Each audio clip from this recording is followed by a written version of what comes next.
Hello, everyone. Welcome to another episode of the FMCG Guys. I'm your co-host, Daniel Torres, accompanied by my usual co-host, Efrain Rosario. Hi, Efrain. Hey, Daniel. Good to be with you as always. Likewise. Well, I said usual co-host. Now it will be more alternating, but good to see you anyhow. It's always good to have more members in the family. So I'm not opposed to that whatsoever. The more the merrier. So exactly.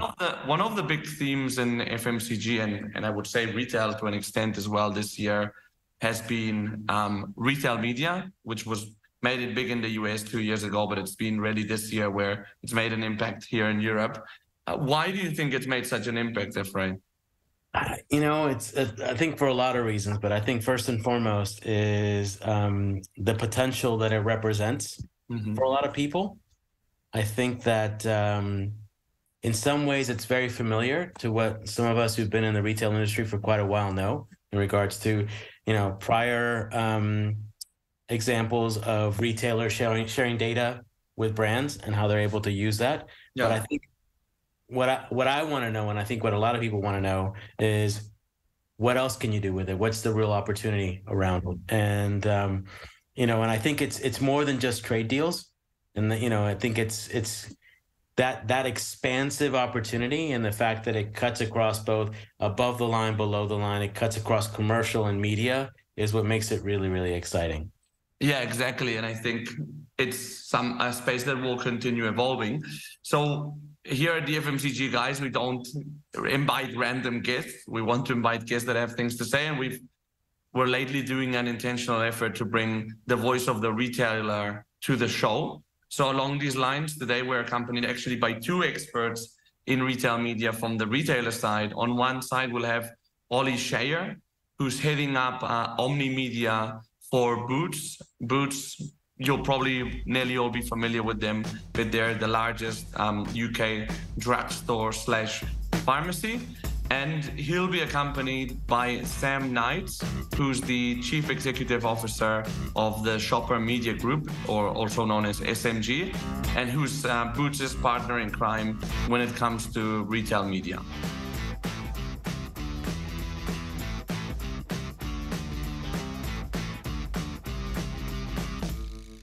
Hi guys, welcome to the show. Nice to have 4 people here for once. How are you doing?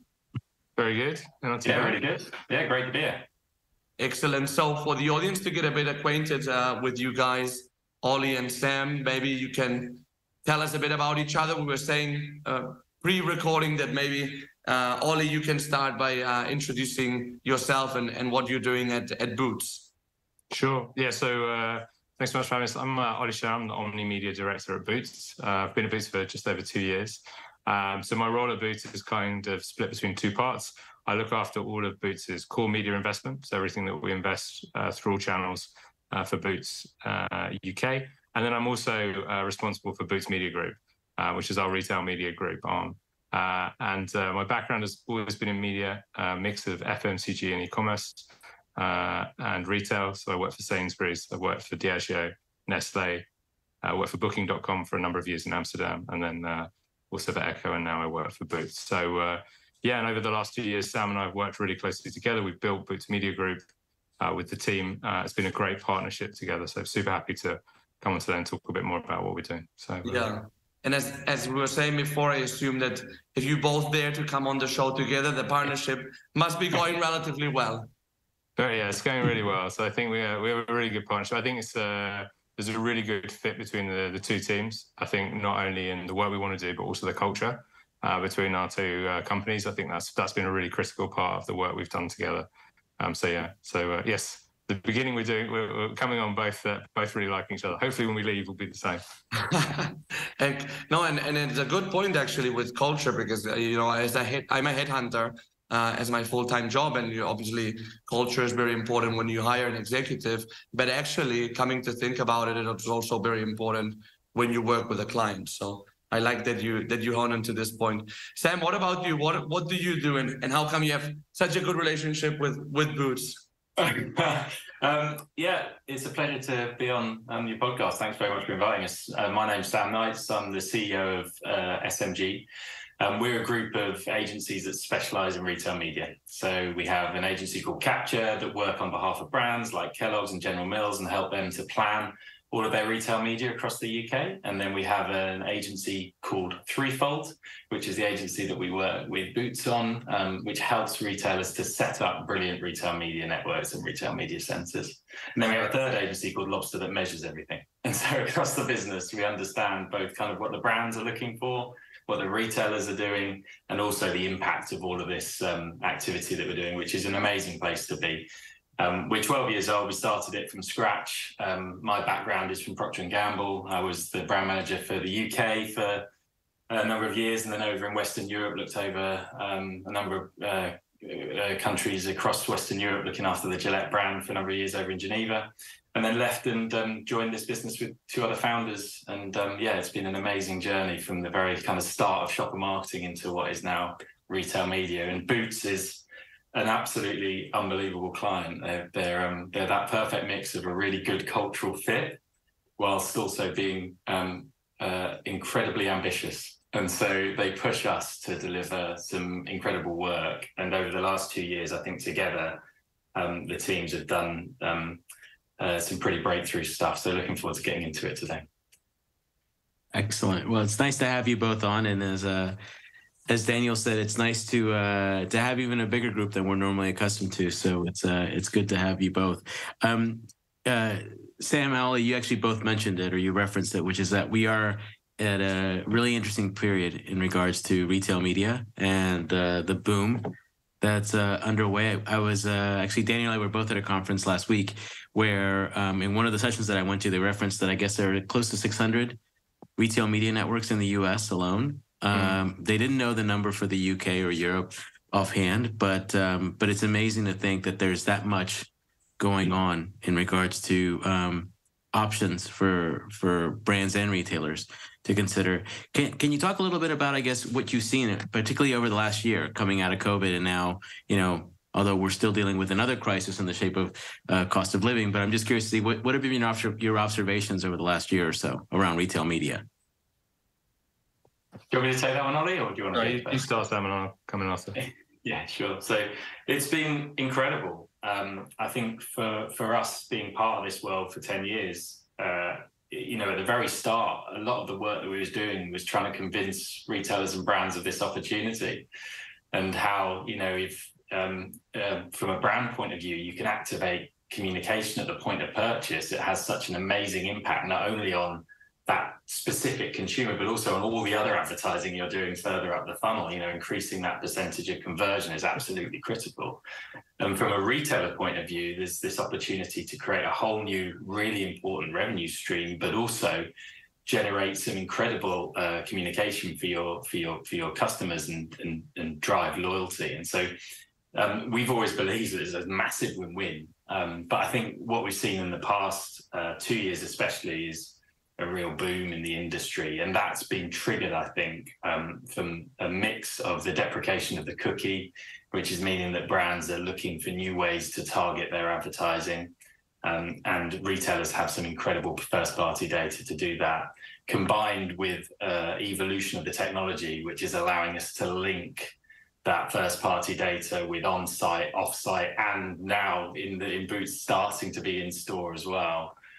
So for I'm a traditional brand marketeer, it's incredibly exciting because you can actually identify customers, you can target them really effectively, but then best of all, you can see exactly what happens afterwards, and you can see whether they pick up the product, whether they buy it, how that audience changes. So I think that's what's causing the boom. And we're out in the US recently, and there's been this huge proliferation of retail media networks. I think the next stage is actually seeing who's doing it well and who's doing it poorly, and who's getting the results and who isn't. And then we might see a little bit more consolidation in the market.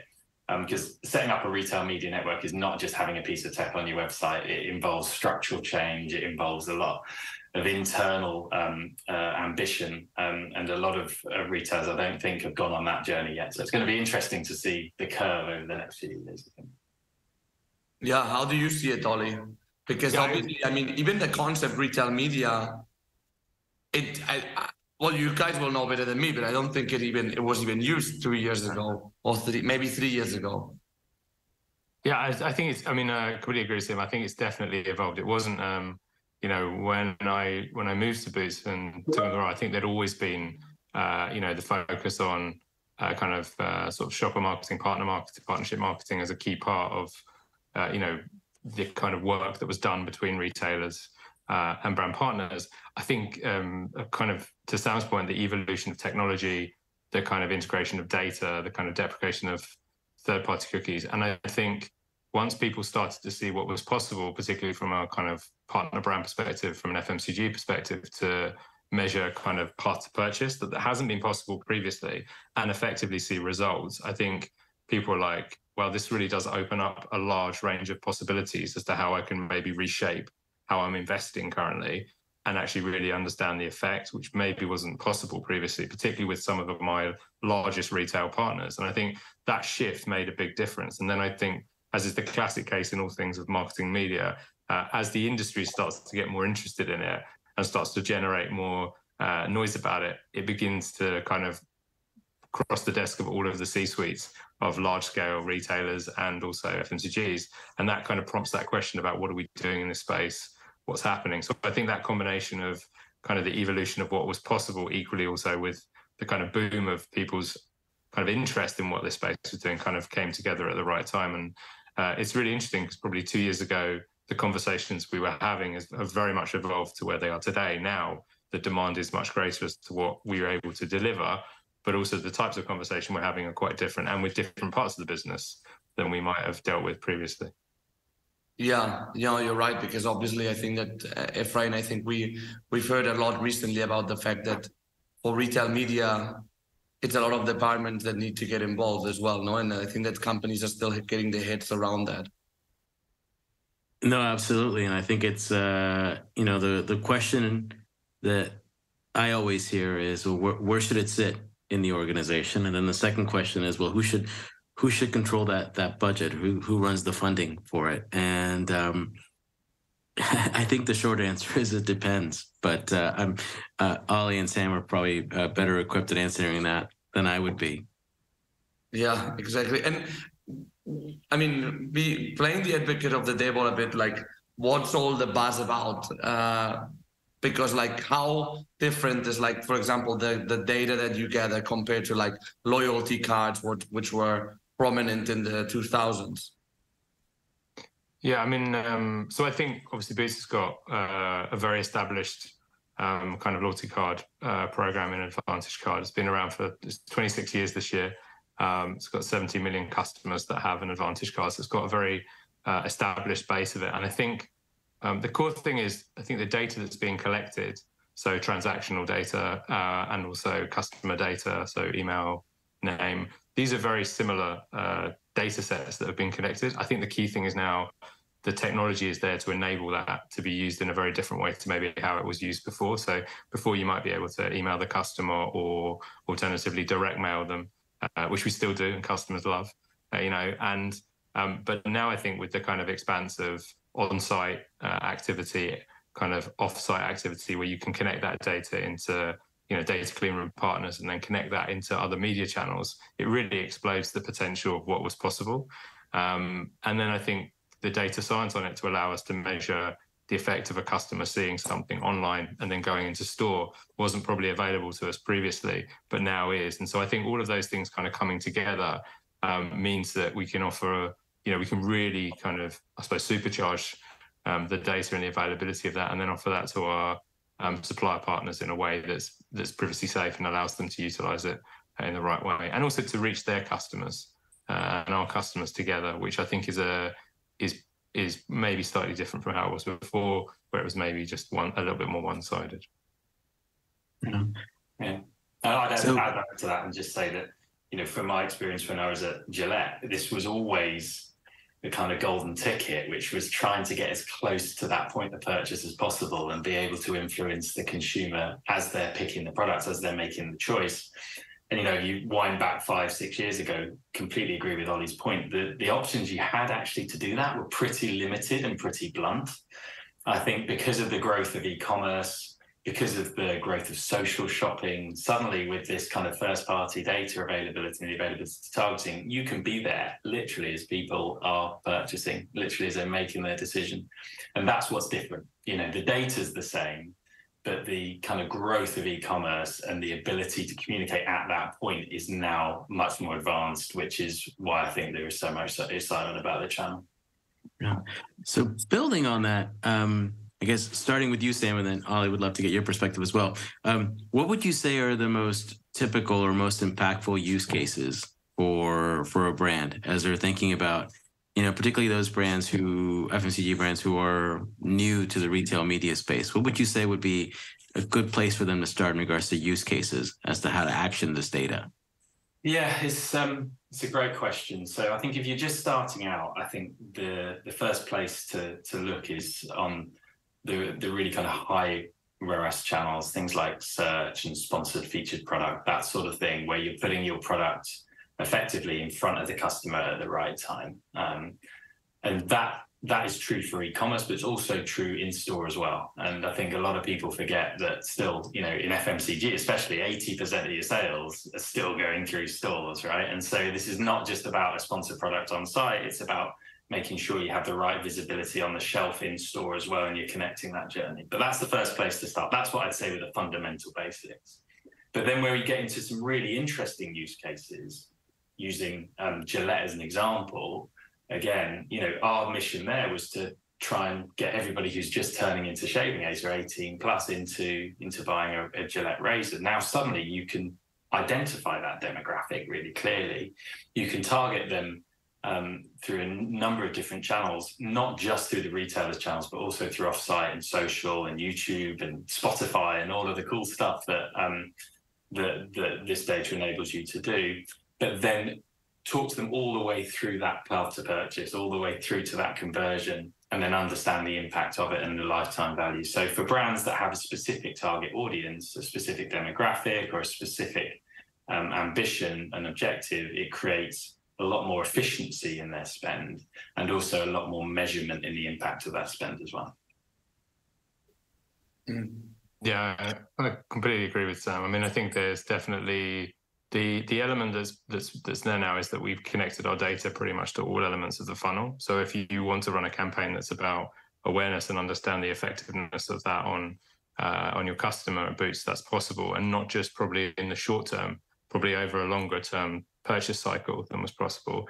But if you want to build a full path to purchase activity that targets across the funnel, that's also completely possible to do. So I think that kind of either optimization of investment currently. So, you know, to Sam's point of Gillette, when I was at Nestle, it was the same. You wanted to know, like, when I ran my media spend, like, what does it actually do? And otherwise you'd probably wait for the econometrics. Now you don't really have to, because you've got the data more quickly to be able to show that effectiveness.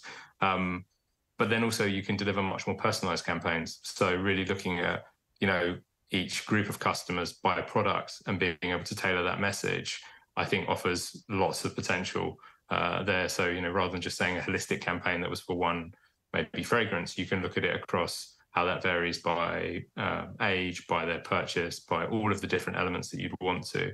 So I think that's where it gets really interesting, is that kind of dynamic creative that can go with it. So, and I think the biggest thing we found is it's the close relationship that you have with your brand partners that opens up that, and really understanding what their overall objectives that they want to achieve are, and then having the toolkit to be able to support them to build that. Mm-hmm. And thinking from the brand perspective, like all this data that they get from retail media and the way that the consumer behaves there, is it easy for them to connect it to like other insights they have, like in a common panel, for example? So increasingly, yeah. So if you want to look at like, we're doing more and more to understand not only the effects of kind of performance. So I think we've touched a lot on return on investment, return on ad spend, but also more equity-based metrics as well. So, you know, how is the collaboration between, you know, a brand and a retailer improving the equity metrics of the brand, either directly through customers who've seen that activity, but also, to your point, you can connect that we're working more and more to connect that to broader panels, so you can actually look at those individuals and those people. And we do that already internally as a retailer, and we're looking at how we can start to roll that out more to our supplier base to understand it. So initially within campaign, and then the role is obviously to go further, because I think otherwise it becomes very performance focused, when actually the reality is this is having all of this has an effect on the equity, where your brand shows up, how it shows up, and how that does that all has an effect. I completely agree. Yeah, and I think that goes to showing some of the campaigns that we've run with Boots over the past year. I mean, it's not just kind of performance marketing. One of the most successful campaigns we've done is a partnership with Love Island, where Boots have been one of the core sponsors of that show, and other brands have got involved in that activity and being part of that communication. And that's a win for everybody, because it creates brand equity for Boots, it creates brand equity for the partners involved, and it's also really interesting to the consumer and the shopper as well. So completely agree with Ollie's point that the combining those metrics into some brand equity metrics, top of mind awareness, impact on consideration, I think is the next step for retail media. Can you tell us a bit more about this Love Island campaign? Actually, now you got me curious. Ollie, do you want to talk about that? Yeah, sure. I'm very happy to talk about it. So we, Boost is the official beauty provider, beauty partner for Love Island. Love Island is a television show within the United Kingdom. It's incredibly popular. It's like a TV dating show where couples go on and are taken to an exotic location where they live together in a villa. And it's filmed over a kind of 8-week period. And what we work with our brand partners on is about how can we bring the brand products into the villa. It's very natural, this is whether that's kind of electrical products like hair dryers, whether that's makeup, whether that's fragrance, whatever it is. It's a very natural thing for it to appear in the show, but also it has real equity for what we can do, not only in the show, so appearing every night in the show, but equally also about how we create content around that, and how we do that in a kind of co-branded way. And then also how we then distribute that through our channels. So whether that's through something like TikTok, where we can collaborate with another brand partner, create content, and then also then measure the effectiveness of that. These are all parts of the work that we're doing. And as Sam said, I think it's an evolution away from just a pure performance focus into something that's quite equity based, but also it's something which is increasingly a theme, which is about the way in which we can work together as brand partner and retailer to create something together that's relevant. So it's been a great process to go through, and we're working really closely with Sam and the team on what the next stage of that will look like. So that's more to come in the summer, I think within the next month or so. And then you have the perfect excuse to have a guilty pleasure like Love Island, right? I know. Well, I may only for research purposes have to watch it every single night to make sure so that we're showing up properly. But definitely guilty pleasure. Well, it's I'm showing my age, but it's kind of going back to a theme that Sam, I think you may have referenced earlier, which is that this is if you think about it, this is a new, more technologically advanced version of product placement in the old TV shows in the 1950s and 60s, right? Where they were having, and actually the context makes much more sense, right? As you were saying, Ollie, which is that it's in the context of what they're actually doing in terms of like getting ready to meet with somebody, or to it's just in their room. So contextually, I think it makes a lot of sense, but it does harken back to those product placement opportunities of the 50s. Yeah, no, I can tell you that Efrain was not watching TV in the 50s, by the way. Oh, well, thank you. Thank you for that. Yeah. But the difference, I think, there is that, for the first time, we've seen brands and retailers working together to do that, and that kind of relationship between a brand and retailer has always traditionally been based on negotiation and trying to get the right terms and distribution. But the advent of retail media has suddenly started this whole new conversation, which is about, right, how do we communicate better together, and how do we reach the customers better together, which then in turn opens up all of these event opportunities as well. So it's kind of a secondary benefit of the wave of retail media, I think. So I love that you brought up that point, Sam, because one of the things that I'm really curious to know and to get both your perspectives on is, what is the impact of retail media with regards to the retailer brand relationship? And I think you've already started to allude to it in regards to kind of it's a new evolution, or it's part of an evolution in regards to how we think about that in, let's say, less traditional sort of ways. Yeah, and this is, I think, where a lot of retailers get this wrong, where they kind of set up their retail media networks on the side in an unconnected way with what their buying or category teams are doing or what their marketing teams are doing. Actually, I think by doing that, you miss out on a huge amount of benefits, because for a brand, you're interested in communication that drives your sales, that drives your customer experience, and that by its nature needs to be connected to everything else you're doing with that retailer, whether that be trading or promotional plans or seasonality or events. And so I think where Boots have got it really right is from the start, the brief was, how do we integrate this in our business really clearly, but then also create this world where we're really friendly to this brand investment, and we create an environment where we're really open and honest about the impact that it's having as well. And so, you know, our team embedded in the Boots business, literally sitting next to the guys every day that are choosing the products, that are buying the categories, but also the marketeers that are creating the campaigns. And that allows them then to plan the campaigns in tandem with what's happening in the trading calendar and the consumer calendar, but provide, crucially, that level of service to the client. And, you know, when we're in, the other thing I love about BMG is they don't call them suppliers or vendors, they call them clients. And so you're providing a service to those brands to activate those campaigns and those consumers, but tying it into everything else that the retailer is doing in a very discreet but synonymous way. So it's I think that's really, really crucial. And if you do that well, the result is that you create extra value in the retailer and brand relationship, which in turn drives sales, which in turn drives more investment, which everybody wins by. So I think that's where we've seen a lot of the success. I don't know whether you'd agree with that, Ollie. Yeah, definitely. I mean, I think the integration part is the absolute key to it. I think that's even for myself, as my role kind of sits across both marketing and Boots Media Group, it was really key for us because we wanted to have like a deeper integration into those two elements together.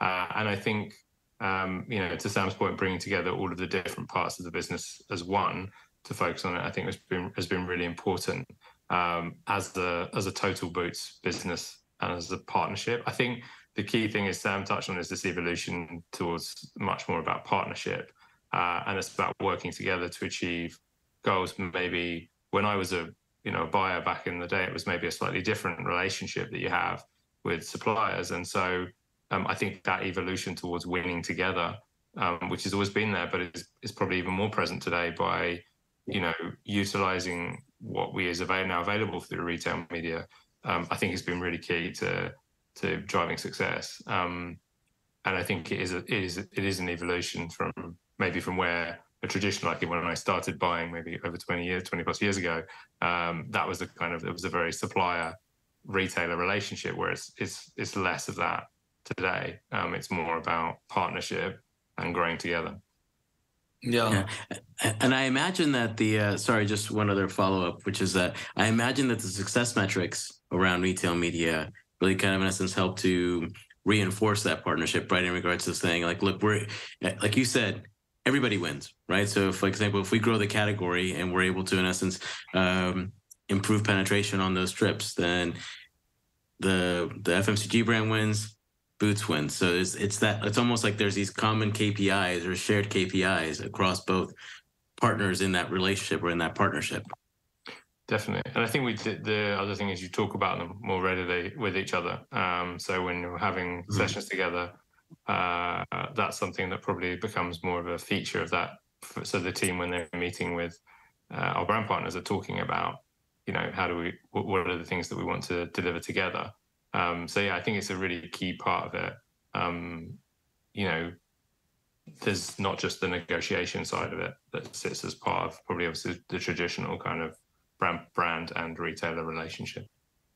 And when you look at the brands, by the way, like the way that they are talking to you, the way that they're approaching retail media, like in reflection, is there any like think they're getting wrong, or anything you think brands should be doing better in their approach to retail media? Like any missed opportunities? Yeah, I would say probably not getting wrong. I think you can definitely see the difference between those brands who have got onto who've started their journey on retail media much earlier. And those are the brands where you're seeing them getting significant success now because they've been operating in it. They got in early, they were willing to test and learn. And it's a mix of brands. It's not just big brands. It's also a range of brands that have done it. And I think those are the ones where you definitely see who've got, I would say, competitive advantage because they understand how the landscape's working now. They understand how to use the tools. They're starting to reorganize even their own organizations to enable them to better take advantage of some of the activity. And I think those things together, that's where you see them. So I suppose the ones who maybe haven't done that may find it more challenging in the future because I think this is a tool that is increasingly going to grow as an offer for partners, and you definitely are beginning to see the ones who've more heavily leaned in versus those who haven't. Yeah, that structural point is so important coming from the experience that we got on the capture side. Both we talked about the retail structure, but the brand structure is just as important, right? So there are still brands out there that have very distinct brand marketing teams and shopper marketing teams.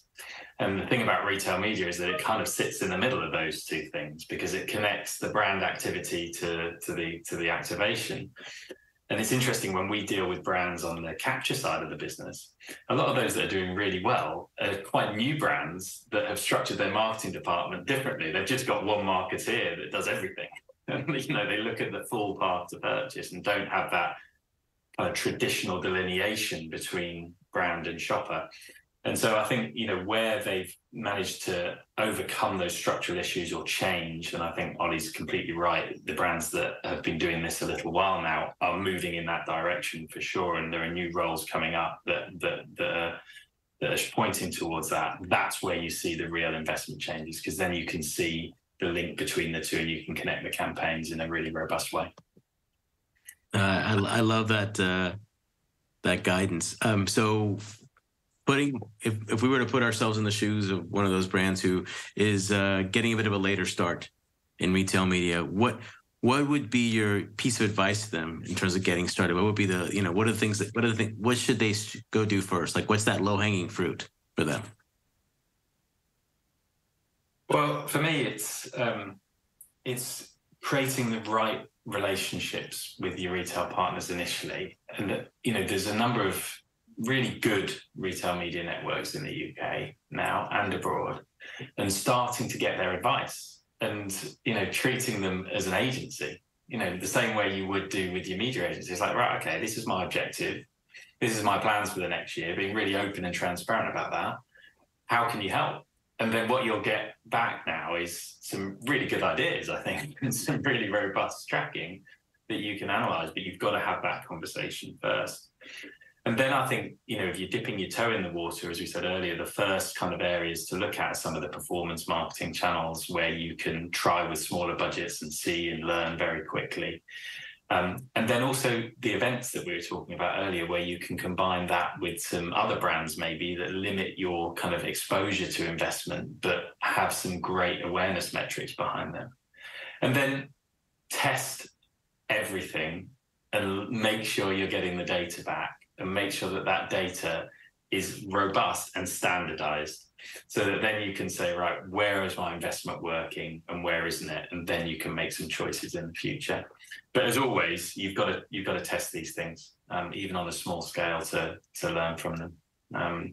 And there's plenty of opportunity to do that out there now. Yeah, I guess I think the biggest advice I'd give is to get started. I think to really think about what it is you go with your objectives that you want to achieve. Be very honest about what they are with your partner, and then really look at where you can start to look at the returns you might be able to get, what their opportunities would be, and then really to get started to learn within the space. I think that's what we've seen with a lot of partners we work with, is really they're starting in certain areas, thinking about how that might work, maybe more performance-based, maybe search-based, maybe display-based, maybe even interactivity. And then really thinking about how they can grow from there. And I think the other thing that's really critical is think about who your customer is within that retailer. And that's been a really key part of it, is really thinking about who is your customer within the retailer and how do you want to talk to them. And then equally, if you're not clear on that, then also have the conversation, because of the data that's now available, those are conversations that we can have where we can help brands to understand more clearly the insight around their own customers that might help to make decisions about where they might want to start their journey. Mm-hmm. And how do you see this ultimately, like this? Essentially, it's like retailers and brands getting to know better their consumer, no, and getting closer to them. But let me put it the other way: how does this benefit the consumer ultimately?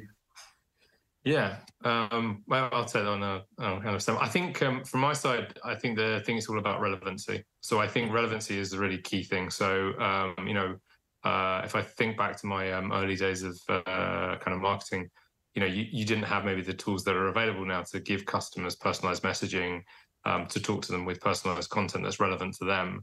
And I think it's about giving customers that relevancy of message, the relevancy of product, relevancy of offer, to them that I think is really key, and that's the value exchange. So for customers who are to engage with a retailer to share their data, we have to give the value exchange back to them, and that comes in the more personalized content versus more generalized. So and I think hopefully it should give customers a better shopping experience, right? So they shouldn't be they should be able to better understand what we can offer as retailers and brands together that's most relevant to them, and therefore have a better experience shopping with us. So I would definitely think that relevancy piece is the really key thing for customers. I think hopefully the days of spamming people should be, I'm sure it isn't, but should be behind us. But I think but that ability to be much more targeted, I think, gets a lot more benefit. Sam, I don't know what your thoughts on. No, I totally agree. I can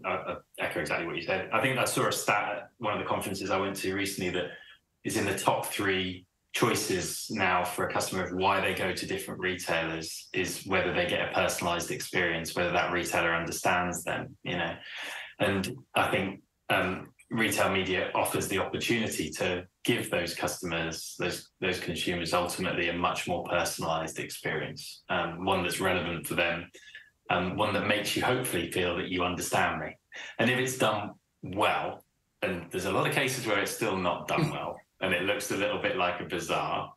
But when it's done well, the creative is right. It feels like it comes from the retailer. It feels like a curated experience. And that drives loyalty and repeat purchase. And it means the customer is enjoying their shopping experience. And ultimately, you said, Efrain, earlier, that it needs to be a win-win. Actually, for this to work, and the reason we actually called the business Threefold, is because it needs to be a win-win-win, right? It needs to work for the retailer, it needs to work for the brand, but ultimately it needs to be a great experience for the shopper. Otherwise, you're not going to get the returns that you need that come through. Yep, the triple win. Exactly. Yeah. This has been great. I've been taking copious notes listening to both of you share some of your knowledge. So I'm sure our audience is benefiting from this as well. I do have one final question for you both, and this is actually a bit broader of a question. It's actually it's one that we ask all our guests, and I guess I'll start with you, Ollie, and then over to Sam, which is if you were to be able to go back and give yourself one piece of advice at the beginning of your career, being able to look back on all you've learned over the years of professional experience you've had, what would be that one piece of advice? That's a deep. I'm glad you're going first. There we go. First. No copying, by the way. Let me have a think. Actually, do you know the thing I would say to myself is be patient. I think one of my bosses always used to say your career is long, Ollie. You're ambitious, and sometimes that brings with it impatience. And actually, with that, sometimes if you look along the journey, it's actually that part that's actually and it sounds a little cheesy, but that's the bit of my career I've enjoyed the most. The experiences I've had, the people I've got to meet, living in other countries. So I think the experience of it. But in my early career, I was very impatient. So I think maybe a little bit of patience probably would have been That would probably be the advice I would give to my younger self. That's very London, I have to say. It's very, very true. Yeah. Sam, and what about you? Because I'm curious to know also, because you were talking before about moving from P&G to be an entrepreneur. Like, I know how difficult it is to get people out of P&G, especially in the early stages of their career. And you went like full on, right? Like normally it's hard enough for them to go to another FMCG company, but becoming an entrepreneur, goodness. Yeah. Some would say naive, I think, was probably the move, but it was, I think my answer is similar to Ollie's. It's like, it's relax. You know, you haven't only got one chance to get this right, and actually taking risks and learning can provide amazing rewards. And I think in those early stages, I see a lot of people wanting to get to the next level, wanting to get the next promotion, but not taking the opportunity to learn all of the things that their job gives them at that stage, that gives them the breadth of knowledge that helps them to build up. And then suddenly these people get to kind of the third rung or the fourth rung, and they're not capable of doing that job because they haven't spent the time learning in the original jobs. And so, you know, when we now have 250 people working for us, which is absolutely mad. But when we speak to them, especially in the early stage, like, just relax and make sure you're learning. We have this idea of stay foolish, which is always ask questions, always look for the answers, and then that benefits you 3, 4, 5 times over when you get further up. So to my younger self, I'd be like, relax and keep asking stupid questions. I think that's what I tell you.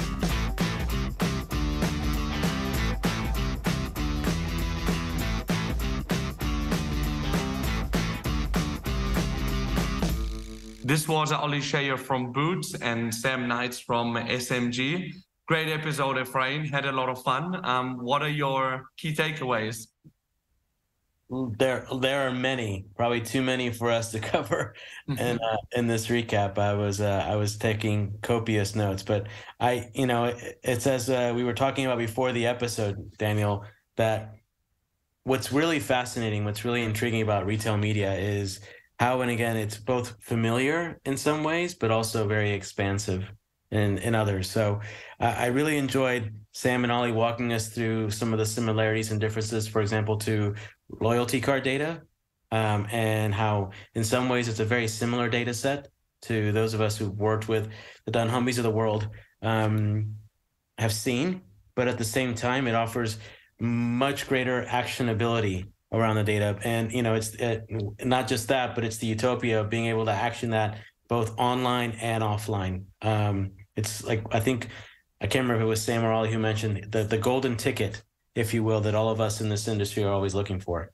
Yeah, I think it was also interesting how they talked about that the next stage will be who's doing it well, no? And the fact that around retail media, and that it all involves setting up a retail media network and how you're linking this back to data and to the brands that are on your network, no? Absolutely. I think, this is going to have to be part of a broader connected data strategy within both brands as well as retailers. So I think it's fertile ground, let's just say. Yeah. I also thought it was interesting, and that was a question I was really looking forward to ask them about, like, what's the benefit for the consumer ultimately? And I think they answered it well, no? And the fact that it's a better shopping experience, it just makes it, I think the word is relevancy, right? That it makes brands, retailers be more relevant to the consumer. Well, and I think, where we landed at the end of Sam and Ollie walking us through that in terms of what was in it, the benefit for the consumer is that it really is a triple win, right? And that not only does the consumer benefit, but the retailer benefits as well as the brand in terms of, like, if we do this right, we all stand to benefit from this in some way, shape, or form, right? And I also thought it was really interesting to hear them, their perspectives with regards to how this is helping to evolve the relationship between retailers and brands, right? And that, we've always talked about, again, some exchange of data when it comes to retailers and brands. And I think where retail media has a really interesting place to play is that how it can expand that relationship. So that, again, that it's a partnership and that everybody wins. Yeah, which speaking of partnership, I really like the fact that they talked about having a good culture fit with your like partner or your supplier. Also for me as a supplier to the industry, it really was very interesting to hear. And I think that it really came across. First, they came into the show together, which is already a good sign, right? But really like seeing like how Sam and Ollie are on the same page. I think it's a great reminder that not only when you hire, but also when you choose your suppliers or who you work with, ultimately, it has to be a good culture fit. Absolutely. I mean, I think culture, I think open conversations and shared KPIs, right? So if we have a shared vision in regards to what success looks like, then we're on a good track. Yeah. Well, look, great to have spoken with Ollie and Sam. Efrain, enjoyed it a lot. By the way, I think that a great source of information, if you want to learn more about the different aspects about retail media, is our partner podcast, the CPG Guys, where Brian, Efrain, not Efrain, Brian, Peter, and Shri are delivering and creating great content, I think. Absolutely. I think, those guys continue to do great work. And it was great to see 2 of the 3 CPG guys in Barcelona a few weeks ago. Indeed. If you didn't see our great pictures, you have to dig back into LinkedIn. Well, thanks also to the audience for listening in. Talking about LinkedIn, do make sure you're following our page there. We're creating great content. We have great partnerships out there, video series every week, apart from the episodes of a podcast, which come every Wednesday. And we'll see you in the next episode of the FMCG Guys. Have a great day.